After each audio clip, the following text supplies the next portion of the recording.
Gracias porque esta la lluvia, una de las más evidentes, las más claras muestras de tu paciencia con nosotros, de tu amor hacia nosotros. Y te pedimos, Señor, que traiga el beneficio al campo, a la vida de aquellos que necesitan la lluvia. Todos la necesitamos, Señor, pero a quienes oran con mayor fervor, porque su vida depende de esta bendición expresada en agua. Y nosotros, Señor, te reconocemos porque eres bueno con nosotros. Permite que podamos no solamente valorar estas, sino todas tus bendiciones, como es también la lluvia de gracia de tu alimento espiritual de esta tarde, y que esto también, Señor, nos haga fructificar, florecer para ti, porque te lo pedimos todo en el nombre de Jesús, nuestro Salvador. Bueno, a ver si se alcanza a escuchar bien con el sonido de la lluvia. Iniciamos un nuevo orden de temas, hermanos, una nueva serie que lleva por título Las disciplinas espirituales. Ahí les puse una imagen sugerente para que tengamos la idea de que las disciplinas espirituales tienen que ver con algo de ejercicio de nuestra parte, que tiene que ver con el estudio de la palabra. Pero este va a ser el primer tema, por lo tanto será un tema introductorio. Trataremos de responder qué son las disciplinas espirituales, cuántas hay, para qué sirven, por qué debemos hacerlas, y finalmente espero que al final sea un buen incentivo para practicar las disciplinas espirituales. Iniciemos con lo siguiente, hermanos. Primera de Corintios capítulo 3, versículo 10, dice: conforme a la gracia que Dios me ha dado, yo como perito arquitecto, recuerden que lo está escribiendo el apóstol Pablo a la iglesia, dice: yo como quien organizó la construcción de esta iglesia, aquí viene lo importante, puse el fundamento y otro edifica encima. Pero cada uno vea cómo sobreedifica. ¿Por qué iniciar con este pasaje? Por dos razones. El primero es el fundamento. ¿Qué es eso? La base de lo que nosotros creemos, el centro mismo del evangelio, la enseñanza más importante del cristianismo es la siguiente. Yo sé que todos la saben, pero me parece que no podemos avanzar con el tema de disciplinas espirituales si no entendemos cuál es el fundamento de la fe. Y vamos a decirlo de la siguiente manera. ¿Cuál es la base sólida sobre la que nosotros vivimos nuestra fe? Que todos nosotros nos hemos desviado del camino de Dios, hemos pecado y merecemos condenación. Pero Dios en su gracia y en su misericordia nos ha regalado en Cristo Jesús el perdón de pecados y la esperanza de vida. Ese es el fundamento. Dice Pablo: yo como perito arquitecto, lo primero que hice es llegar y decirles: nada de lo que nosotros hagamos puede hacer que ganemos la salvación, porque por las obras humanas ninguna carne se justifica. Nada podemos hacer para reclamarle bendiciones a Dios. Nuestras más grandes obras, dice el Antiguo Testamento, son como trapos sucios delante de Dios. ¿Qué podemos nosotros darle a un Dios perfecto? Nada. ¿Qué puede darnos un Dios perfecto y amoroso? Lo que dice aquí es: en su gracia nos ha dado la salvación en Cristo Jesús. ¿Qué significa esto, hermanos? Bueno, los que tienen mucho tiempo será fácil contestar. ¿Pero qué es? Que el Señor nos ha regalado la salvación en Cristo Jesús. Que nos ha concedido un don, un regalo que nosotros no merecemos. Cristo Jesús sacrificó su vida como sacrificaban los animales en el templo, para que su sangre perdone nuestros pecados. ¿Qué me voy a tener para decir? ¿Qué hice yo para eso? Ni siquiera ofrecí el sacrificio. Dios ofreció el sacrificio. Nosotros no hicimos nada. Y sin embargo Dios dice: con este sacrificio que yo hice antes de que tú nacieras, quiero perdonarte tus pecados. ¿Lo crees? Y lo repito como una pregunta. Lo único que Dios dice es: yo ya lo hice. Tú ni siquiera tenías conciencia de mí, dice la Escritura. Aun cuando nosotros éramos enemigos de Dios, Cristo ya había muerto por nuestros pecados. Yo hice el sacrificio, yo hice el plan, yo traje la forma para que tú te salves. ¿Lo aceptas? Decir sí es ejercer fe.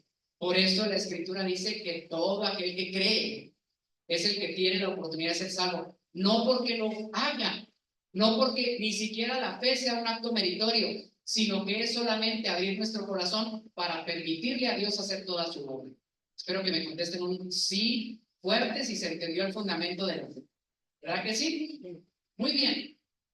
Esa es la base.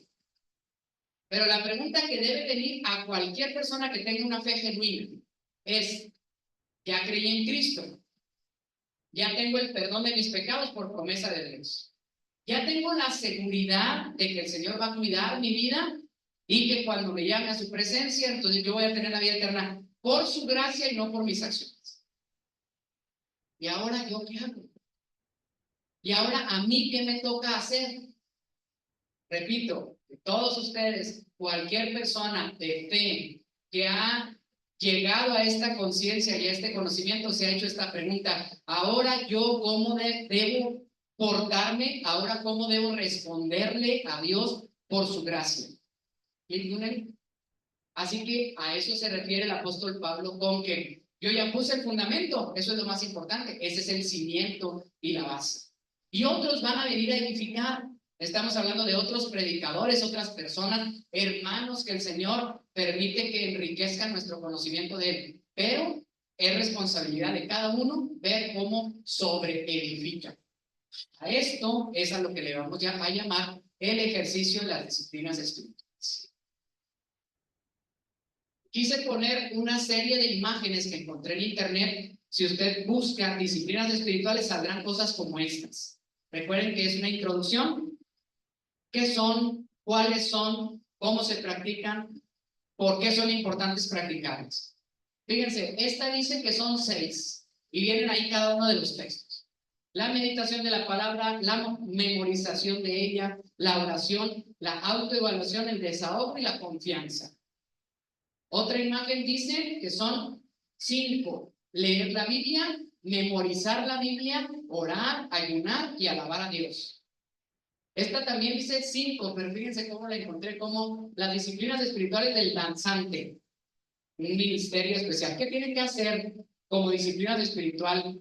Oración, ayuno, estudio, servicio y adoración. Aunque son 5, le cambió ahí una. ¿Sí?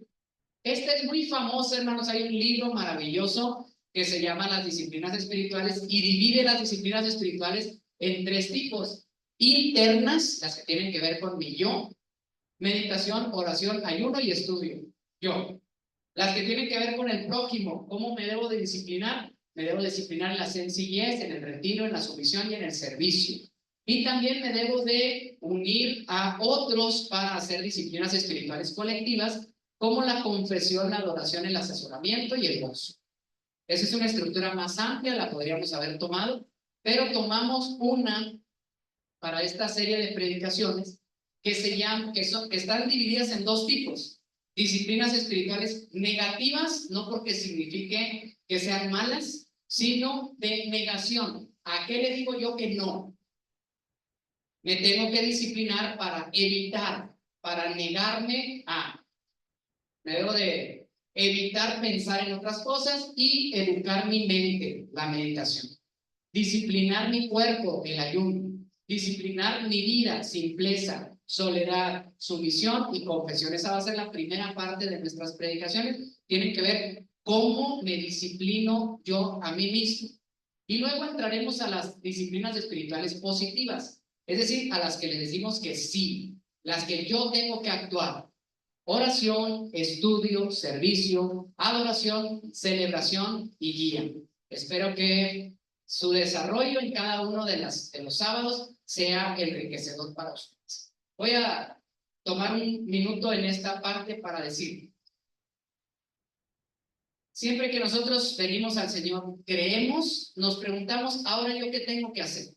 Vamos a la Biblia y lo primero que nos encontramos es una porción a la que le llamamos Antiguo Testamento, en el que todos los señalamientos, se le llaman mandamientos, estatutos, decretos de parte del Señor, están la mayoría de ellos desarrollados, declarados, escritos en forma negativa. Vamos a tomar en cuenta, por ejemplo, el Decálogo. Lo seguimos, los 10 mandamientos. ¿Qué dice el primero? No tengas otros dioses. Segundo mandamiento: no te hagas imágenes. ¿Sí? Tercer mandamiento: No tomes el nombre de Dios en vano. Entonces, una parte de nuestra educación tiene que ver con estas situaciones de lo que no debemos hacer. Disciplínate para decir no en estos asuntos. De los mismos 10 mandamientos tendríamos: no mates, no adulteres, no codicies, no hurtes, no digas falso testimonio. La gran mayoría son disciplinas negativas. ¿Encuentran en los 10 mandamientos una disciplina positiva o afirmativa? Honra a tu padre, acuérdate del día de reposo. Son dos en las que es un debo hacer esto. Y entonces, si leemos la Biblia, nos vamos a encontrar que todos los consejos de Dios o son de negación o son de afirmación. ¿Se entendió? En ese sentido, estudiaremos las disciplinas espirituales, pero les voy a decir una cosa más. Les invito a que en su buscador le pongan disciplinas espirituales. O si ustedes buscan una partecita de Google que dice concordancia bíblica, donde ahora nosotros que predicamos flojamente le ponemos una palabra y ahí salen todos los textos de la Biblia donde está esa palabra. ¿Sí sabían ese truco? Concordancia de la Biblia. ¿En dónde dice? Póngale la palabra que sea. Busca y aparecen todos los textos donde está esa palabra. Si usted le pone disciplinas espirituales, no hay un solo texto en toda la Biblia en el que encontremos el concepto de disciplinas espirituales. ¿Le parece interesante? A mí sí me llama la atención porque es un tema que llena muchos libros y muchos estudios cristianos. Y aún así nunca lo vamos a encontrar así en la Biblia. ¿Okay? Entonces tenemos que saber que es una construcción mental de mucho tiempo en el cual nosotros hemos visto todo lo que Dios nos pide hacer a los que hemos creído para ir sobreedificando nuestra vida. A eso se le ha llamado disciplinas espirituales y cada quien le ha dado una cierta estructura. Nosotros vamos a seguir esto. Permítanme hacer un paréntesis. Podremos encontrar esta misma filosofía en cualquier filosofía de vida. Vamos a tomar los grandes filósofos griegos para ver que ellos lo decían de esta manera. Aristóteles. ¿Cómo lo expresaba Aristóteles? Léanlo, dice: somos lo que hacemos día a día. ¿Les parece una verdad?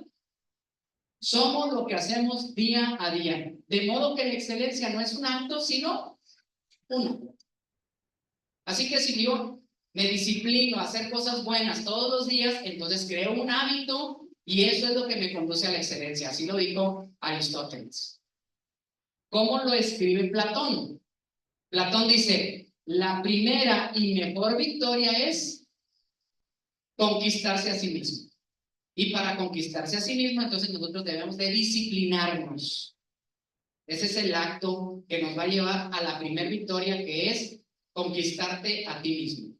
La tercera, hermanos, déjenme decirles que la estructura de la predicación yo la tenía perfectamente definida, porque la siguiente frase yo la escuché siempre y se atribuye a Sócrates. Entonces dije yo: Aristóteles, Platón, Sócrates, ahí se cierra. Pero resulta que en mi búsqueda más cercana, que atribuida a Sócrates en realidad fue dicha por Charles Riley, que dice, me gusta esta secuencia de cosas: siembra un acto y cosecharás. Lo dijo Aristóteles también, ¿verdad? El acto de todos los días crea hábitos. Siembra un acto y cosecharás un hábito. Siembra un hábito y cosecharás un carácter. Siembra un carácter y cosecharás un destino. Todos los grandes pensadores nos pueden llevar en caminos que conducen, Aristóteles le llamó excelencia. Platón le llamó la primera victoria o la primera conquista. Otros pensadores hablan de llegar a un destino positivo. ¿Cómo es? Actos diarios que generen hábitos, que generen costumbres, que hagan carácter y que finalmente nos conviertan en las personas que somos. Eso lo dice la filosofía popular. Ahora vamos a ver qué es lo que diría la Biblia. ¿Cómo lo dice esto mismo? ¿Cómo lo dice la Biblia? Si usted tiene la lectura, se va a encontrar con algo bien fácil. Ojalá que le ayude yo a leer lo que está aquí enseguida. En 2 de Pedro, capítulo 1, versos 3 al 11. ¿Qué nos estamos contestando? Ya que creí en Cristo y sé que soy salvo porque es un regalo de Dios, a través de la fe, ahora que sigue. Fíjense cómo lo respondió Pedro. añadir, agregar a tu fe, ¿le hace falta algo a nuestra fe? No para salvación, porque ese es un regalo completo de Dios, que se concluyó cuando Cristo murió en la cruz y dijo, consumado es. Tetelestai, ¿se acuerdan de la predicación? Se firmó, ya está dicho, el Señor ya ganó la salvación por nosotros a través del sacrificio de Cristo. Pero Pedro dice, ahora la parte que a ti te corresponde es, ¿ya tienes fe? Sí, ahora ¿qué debes hacer? Añade a tu fe virtud.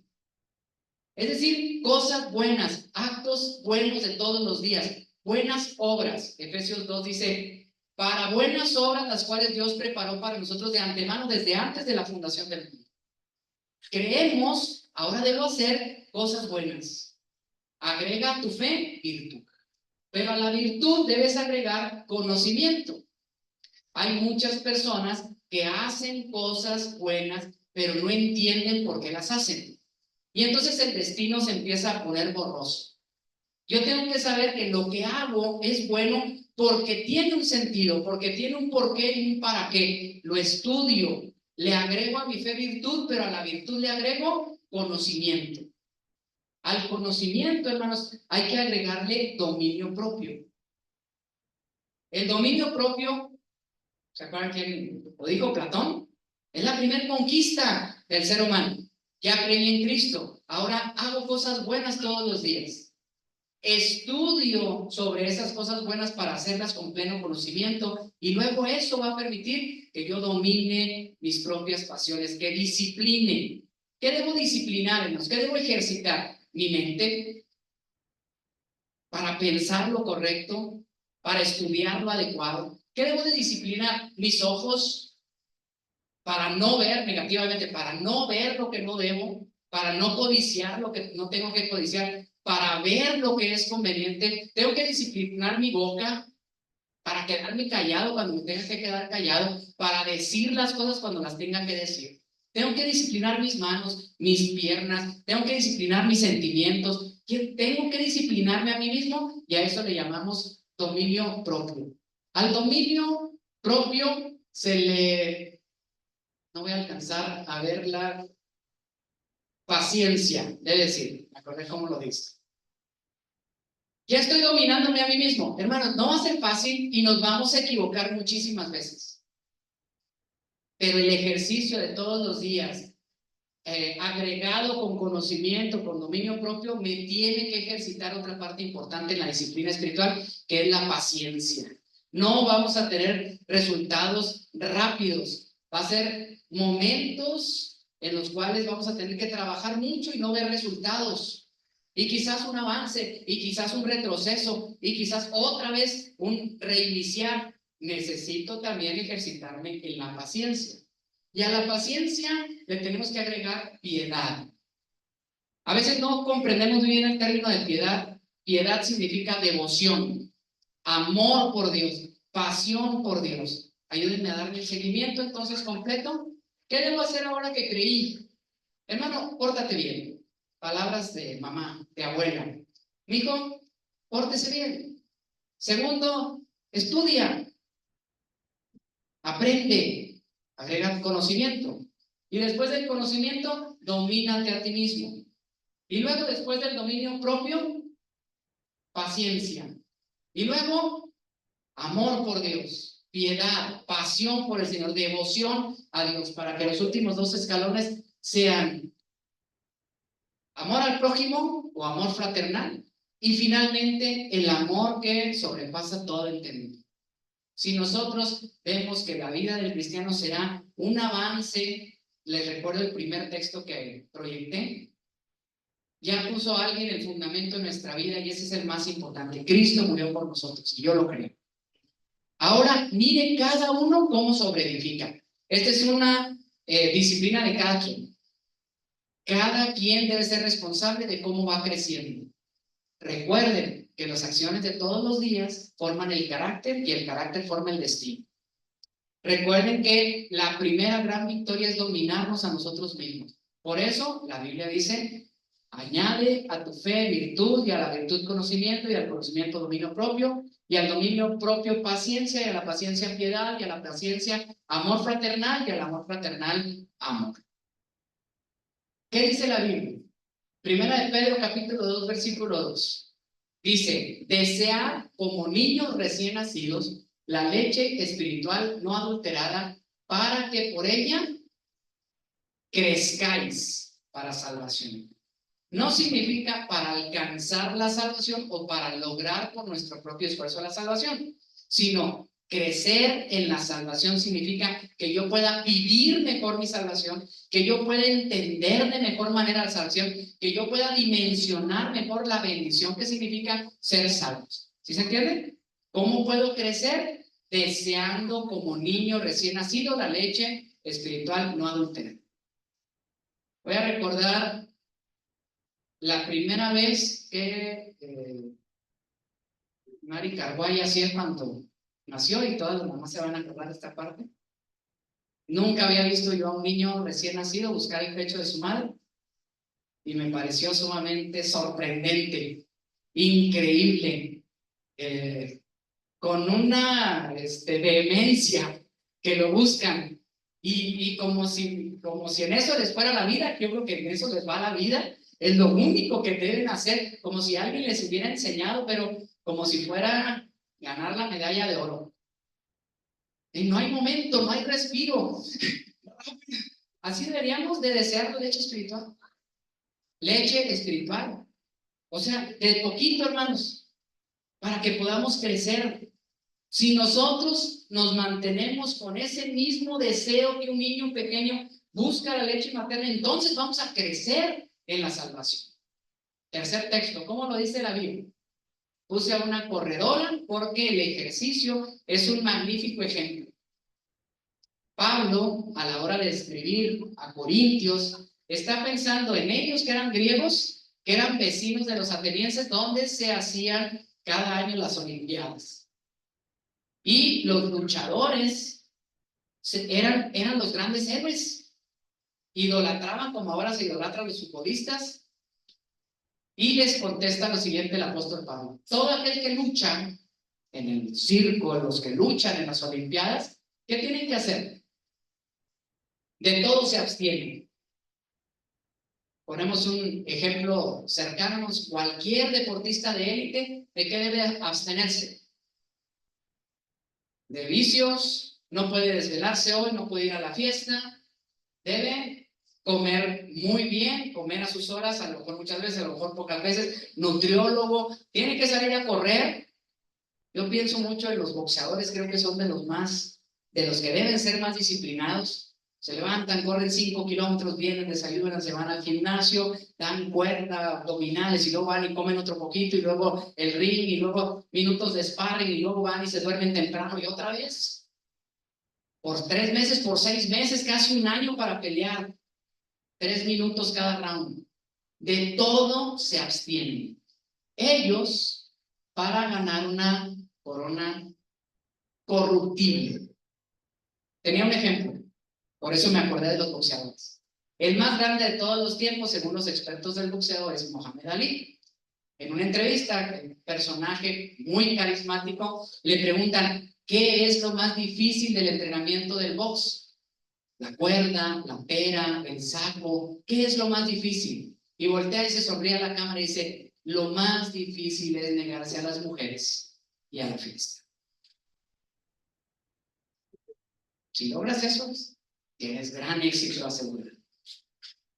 Y voltea uno a ver el resto de los grandes personajes, quizás con igual cualidades, quizás con muchas capacidades, y se han perdido porque no pueden disciplinar esa parte de su vida. Si los luchadores del estadio se abstienen de todo para ganar una corona corruptible, nosotros no alcanzamos a ver el sarcasmo que está utilizando el apóstol Pablo aquí. ¿Qué ganaban los que premiaban en las Olimpiadas? Los laureaban. Es decir, una corona de hojas de laurel. ¿Para cuántas horas, días les gusta que duraban las hojas de laurel ahí para colgarlas y recordar que ellos eran campeones olímpicos? ¿Un mes? ¿2 meses? ¿Cuánto tiempo tardaste preparándote? ¿Cuánto tiempo y de qué tantas cosas te abstuviste? ¿Fuiste disciplinado toda tu vida para poder ganar y para que después de ganar la corona se destruya con tanta facilidad? Y si nosotros le agregamos un poquito más, vamos a decir, cualquier personaje hoy que se idolatra y que ganan millones porque son extraordinarios, diríamos, ¿qué han ganado? ¿Dinero? Hace poquito platicaba con un amigo y decíamos, nos llama mucho la atención historias de personajes que fueron superestrellas del básquetbol en Estados Unidos y hoy viven en la calle. ¿Alguien ha visto imágenes así? Debajo de los puentes, y se ve cómo llegaron a ganar millones en su trabajo y lo perdieron. Y analizan los jugadores de fútbol, soccer, que uno dice, oye, ganan millones y millones y ya no tienen nada porque los ganaron en su juventud. ¿Y qué pasó? Los pervirtió el dinero, se los acabó el dinero y ahora viven en la miseria. Y lo pueden decir de cualquier luchador, de cualquier atleta, de cualquier deportista, disciplinado toda su vida, lo que ganó ya no es nada. Rápido ejercicio. ¿Cómo se llama el actual ganador de los 100 metros planos? ¿Sí es? ¿Sí es? Ya no. ¿Y el que es ahorita? Usain Bolt, porque fue 11 años el número 1 en el mundo y nos acordamos. Pero el actual no nos acordamos nadie. Y si les dijera, las 100 metros es la prueba reina, ¿eh? Sigamos, ¿y quién ganó los 200 metros? ¿Y quién ganó los 400? ¿Y quién tiene ahorita el récord de la maratón? ¿Y quién es el mejor saltador de altura? ¿Y quién ganó el mundial del año pasado? La Copa América está ahorita, a ver, ¿y quién fue el campeón pasado? ¿Cuánto dura este premio, hermanos? 2 días que están hablando en la televisión y en las entrevistas, y luego viene otra historia, y viene otro premio, y viene otro. Todos se abstienen, ellos a la verdad, para recibir una corona corruptible. Ahora terminamos nosotros. Y la pregunta es, ¿pero nosotros? Lo que el Señor nos ha dado ya es una salvación eterna. ¿Cómo debemos de comportarnos? Si ellos, para ganar algo que no tiene valor, se disciplinan en todos los puntos de su vida, toda su vida, ¿qué se espera de nosotros? ¿No tendríamos que también tener esa misma disciplina? A eso, hermanos, a las acciones de todos los días que crean hábitos saludables que quisiéramos, y lo voy a decir para los papás, no quisiéramos de nuestros hijos una vida disciplinada. No desearíamos que nuestros hijos fueran hijos así bien disciplinados en todas las áreas, y bueno, eso es lo que Dios quiere que nosotros seamos. Come bien, duérmete temprano. No, póngale lo siguiente del no. ¿Ah? No te comportes así, no busques malas compañías, no te metas en problemas, no. ¿Qué sí? Hijo, váyase a hacer ejercicio, lea un buen libro, tenga buenas amistades, llene su mente de cosas positivas. Exactamente eso nos encontramos en la Biblia, de un Dios hablándonos a nosotros como sus hijos. A eso le llamamos disciplinas espirituales. Disciplinas espirituales. Vamos a hacer un último análisis de las palabras. Primero, ¿qué es disciplina? ¿Qué le suena la palabra disciplina? ¿Constancia? Si vamos a leer la Biblia, hermanos, pues que no sea nomás el sábado que venimos aquí. ¿Qué tendríamos que hacer como disciplina para llamarle disciplina? Organice su tiempo, hermanos. Destine un momento, destine un lugar correcto. Así como cuando decimos, me voy a inscribir al gimnasio.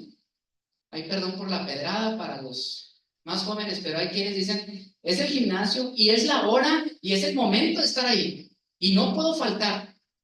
Y me voy a estar 1 hora y me voy a estar 2 horas ejercitándome. Felicidades. ¿Y la palabra? ¿Y la palabra? ¿En qué momento? Constante su estudio, constante, disciplinadamente. ¿A qué nos suena la palabra disciplina? Dedicación. Dedícate a lo que te tienes que dedicar. No son acciones de momento, porque no van a crear un hábito. ¿Quieres servirle al prójimo? Dedícate. No saques unas monedas y se la des a una persona cuando lo veas en la calle. Métete a una asociación civil y dedícate a servir al prójimo. Eso va a construir en tu vida un hábito. Disciplina también suena a aprendizaje. Es una disciplina deportiva. Es una disciplina, se habla de artística o científica o una asignatura. A eso le llamamos disciplina, porque tiene que ver un crecimiento constante y un aprender todos los días de lo que sea.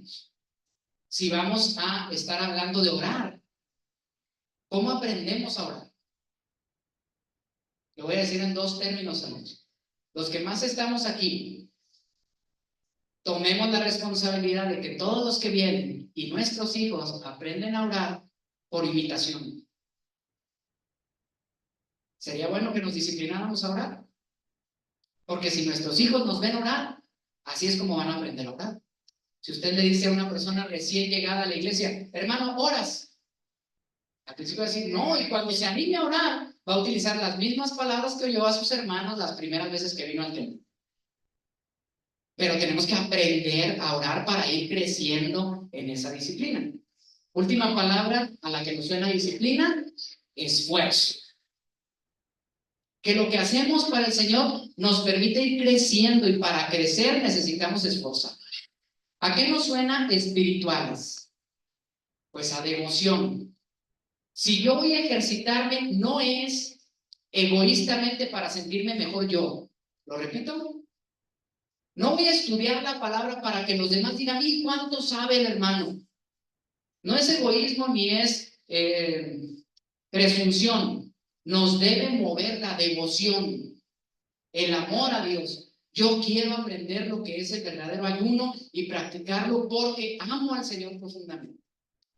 La segunda parte es comunión con Dios o consagración. Si yo estoy hablando de practicar una disciplina espiritual, es porque quiero acercarme a Dios y conocerlo más a Él. Espiritual también significa un encuentro verdadero con Dios. ¿Queremos encontrarnos con Dios? La única manera de hacerlo es a través de ejercicios diarios de piedad, acciones constantes de buenas obras de todos los días para poder entender un poco más lo que es Dios por nosotros. Y la última palabra es finalmente vivir la fe. A eso se refieren las disciplinas espirituales, al esfuerzo constante, a la dedicación continua para devoción, comunión, encontrarnos con Dios y vivir la fe. Terminemos, hermanos. Colosenses 3:10 es una invitación para todos para vestirnos con la nueva naturaleza. Vístanse con la nueva naturaleza y se renovarán a la medida que aprendan a conocer a su Creador y parecerse a Él. Si nosotros queremos conocer a Dios, y es un buen motivo, si nosotros queremos parecernos un poco a Dios y eso le significa un buen motivo, entonces practiquemos las disciplinas espirituales. Dios les bendiga a todos.